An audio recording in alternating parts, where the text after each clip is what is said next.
We chose HSBC because overall, when we had the tender to go out, they provided the best responses. They provided what we thought would be the best service that they could provide to the islands. That was both in terms of their management of our funds. They had a good historical returns. Their fee base was also slightly below what the other two were charging as well. So again, from the benefit of government, that's a cost saving to us.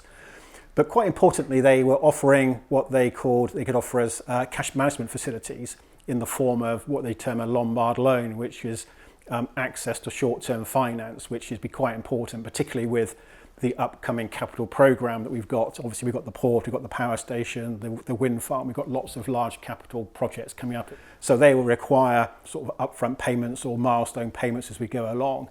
Government revenues tend to be a little bit more cyclical around when fishing licence income's received and also corporation tax.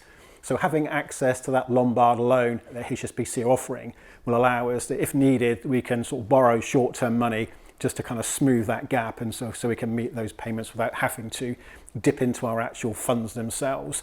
We have various funds. We have a pension fund, which is obviously sort of long-term. That gets invested in less risky investments, more gilts. We have funds for currency, for insurance funds as well. But the general funds, we have our capital equalisation fund, where we move our monies for our capital projects. That again will be fairly short-term dated, so we can call down on that money as we need it based on our capital programme. But we have our growth fund, which is sort of the largest unrestricted fund, and that's more longer term, so that's more heavily focused on shares, on equities.